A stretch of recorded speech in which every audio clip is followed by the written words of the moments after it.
So at the age of 67, or 67 this week, I retired at Christmas. And I retired because, not because I wanted to stop working, because I don't, but because I was fed up of the car business and the way electric vehicles have affected it. These aren't cars, they're Todgers.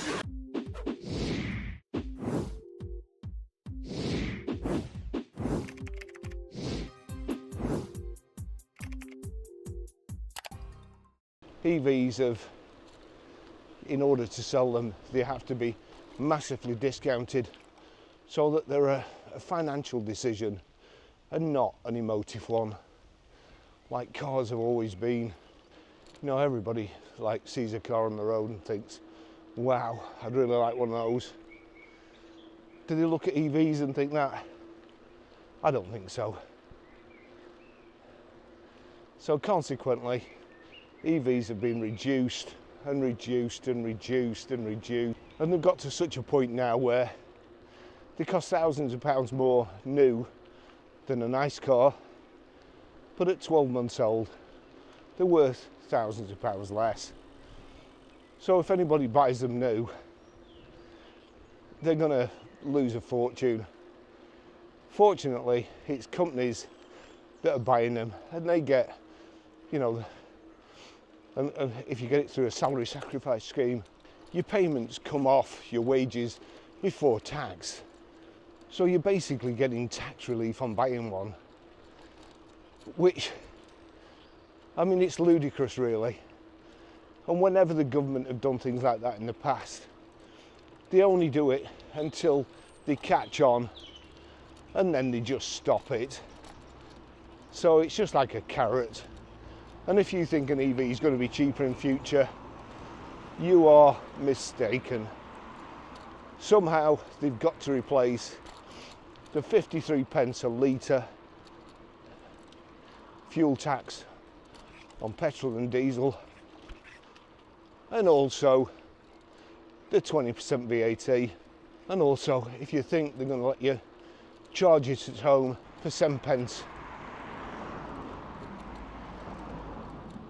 then again, you're mistaken. It's just not going to happen. And sooner or later, I mean, they're talking about backtracking on the expensive car tax, but that'll only be till they get to tipping point. Then also you'll probably be getting a per mile charge. Goodness me, what a mess, both of them.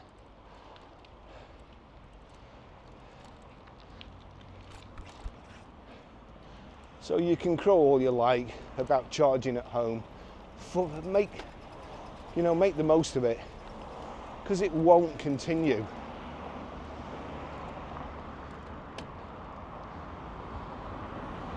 Especially this government. I just saw a report this morning that Angela Rayner has asked Rachel Reeves to increase the rate of tax. Why has she done that? Because they're not making enough, are they? They're spending it, giving it away to Tom, Dick and Harry, paying for hotels for people who aren't working. And you and me, here's me at 67, nearly 67 this week. I'm probably working as hard now as I've ever done, and as long. The fortunate thing is I enjoy it. You know, I mean, I like work, I like editing, I like making videos. Photography is my hobby, and it also allows me freedom to work as and when I want.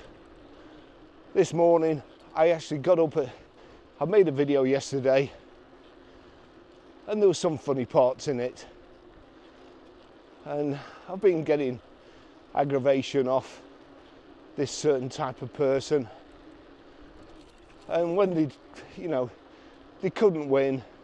They couldn't beat my argument. And my argument, it's not an argument, it's just pointing out the shortfalls and why EVs don't suit some people. They don't suit everybody. But the EV fanatics think you need educating. If you don't want to spend time at a charger, if you don't want to sit in your EV while it's charging, thank you,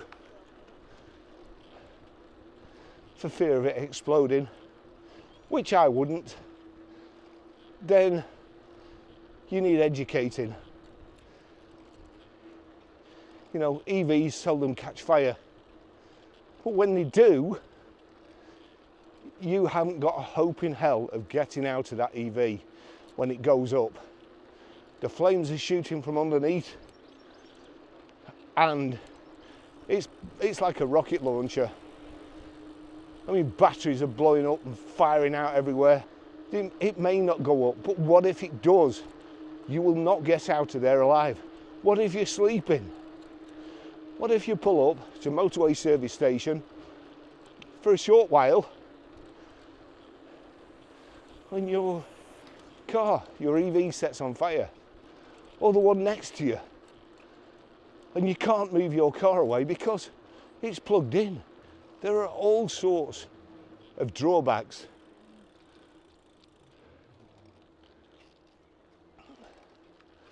That I just wouldn't want to test.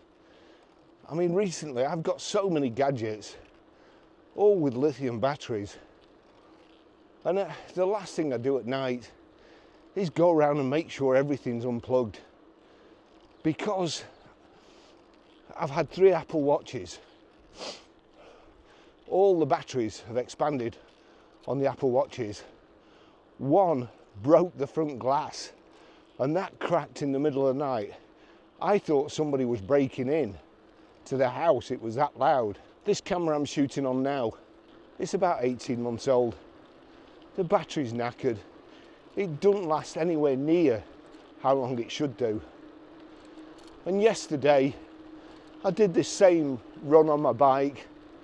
I switched it on, recorded a video, got home, and 20 gigabytes of recording, and it hadn't recorded. Right. You know, the problem is with electric stuff. I mean, mechanical stuff, you know when it doesn't work, it makes a noise. But electric stuff, you don't know. Things that's been written to an SD card, you do all the work, and then you only find out when you're finished that it's not recorded, and the card's corrupted, or the data's corrupted, or, you know, just anything. So,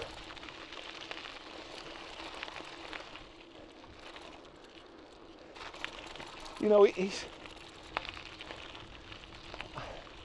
I prefer mechanical things. You can see them working, and you actually know. When I'm in a car, I can feel, I'm in tune with the engine. When I'm on a motorbike, I can feel it. It goes through my body, and I know if there's something not right. When you're in an electric car, ooh, ooh, ooh. And these, you know, I've got nothing against that. I really haven't.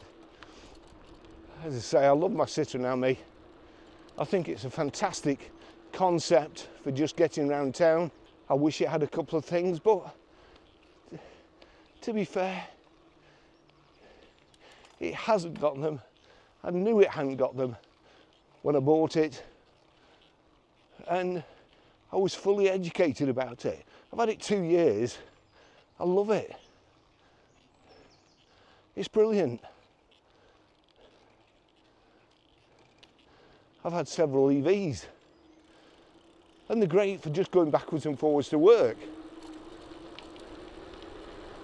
But if I'm going for a ride, then it's not going to be in an EV. It's going to be in a petrol car with an engine, or a diesel car with an engine. If I really want to enjoy my day out, then it's a petrol car. Baz, you're one of these people that, you know, you like noise. EVs are dead quiet. No, I love the sound of a Mustang. I love the sound of a V8. I do. There's no doubt about it. But when I'm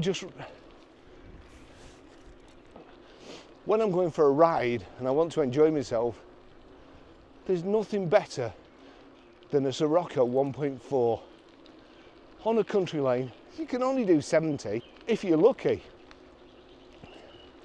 But just changing down at the right time, taking the apex, accelerating out of the bend, changing gear. You know, there's nothing like it.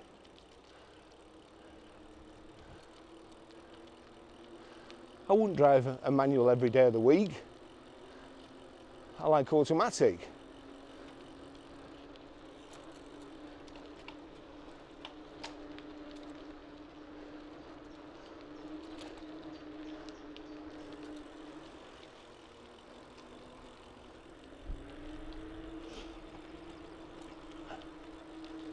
Hi there. So, yeah, but, you know, at the weekend, Sundays, Thursdays, I used to have Thursdays off and go up to the Lake District in my Porsche and go to the Drunken Duck or the Punch Bowl for lunch. And it was a special occasion, getting my car out and then enjoying all those country lanes. I just feel so sorry for people these days. Because the other thing is, one of the reasons I think, as I say before, the abuse I get is usually ageist. And young people these days just seem to have no respect for their elders. And I think, again, a lot of it is down to, when I was a kid, some of my favourite memories were being in the garage with my dad, fixing his Jag, servicing it. And it was something he seemed to want to do. He'd find something to do. Every weekend, do a job on it. And me and him would do it. I mean, before I was, you know, the stuff my dad taught me to do, before I was probably 12, was just, you know, you'd already learnt it. You'd already been an apprentice with your dad before you started work. These days, these young kids, they say, old, always old. Whenever they say anything, when they don't agree with you, it's because you're old. It's because you've got cognitive issues, which the lady, well, I'm saying lady, the woman from Cleveland Autos, or Cleveland, the EV place, and then her husband said something similar to me because I didn't agree with him. So they started calling me names. And she's still going on about it because I don't see the motor trade the way she does. And to be honest, I've forgotten more about the motor trade than she and her husband put together will ever know.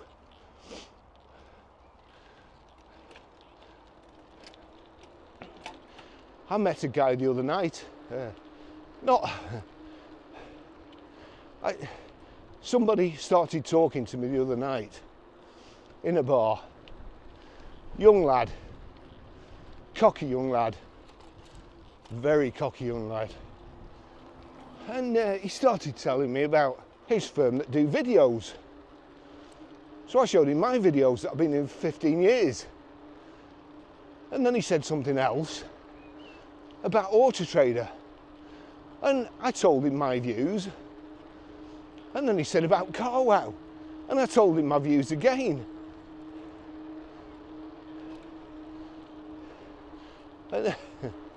And then he said,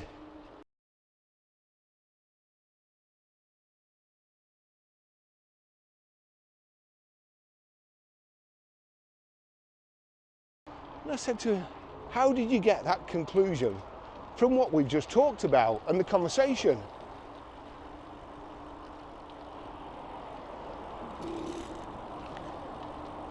And he said, well, I've mentioned 4 things and you've called them. So I said, I was trying to give you the benefit of my experience, but if you don't want to know, then that's fine. But the Motor Trader's given me a great living.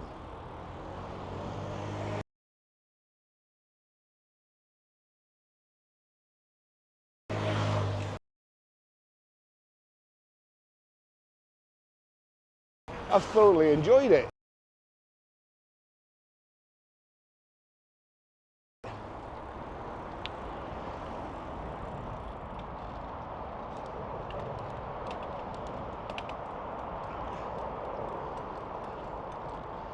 And he seemed to think that I was bitter about the motor trade, which is, it's just not right.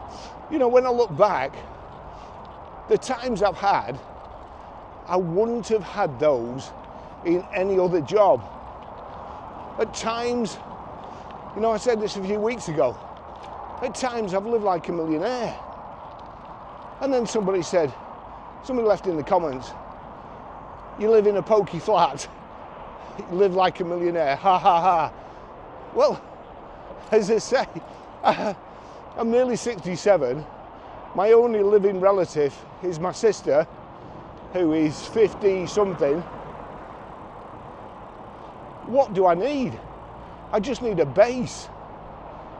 I did have a big 4-bedroom detached house, which was lovely. And I lived in my bedroom. And that was about it.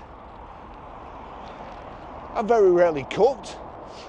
There was a dining kitchen and a dining room, a conservatory, which I never used.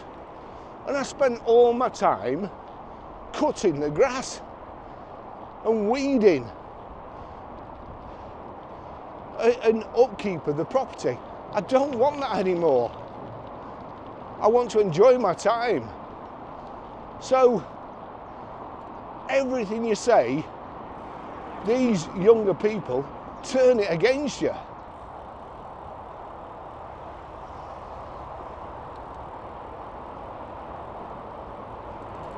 And it's like they're born with a chip on the shoulder.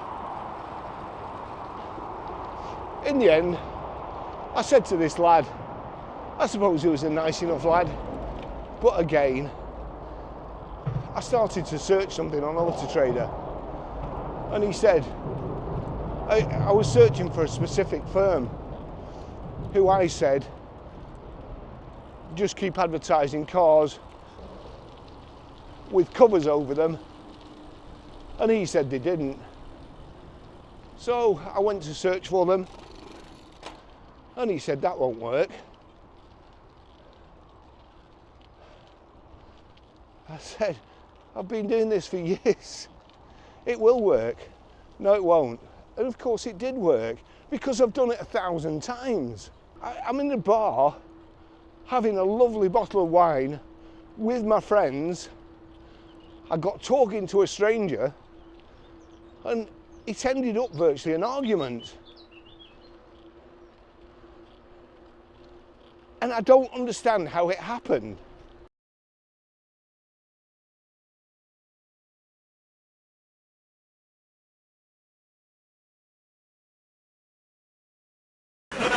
selling a car to a man, it all comes down to who's got the biggest todger. You have to make him think that his is bigger. But in order to sell it to him, you have to know that yours is the biggest.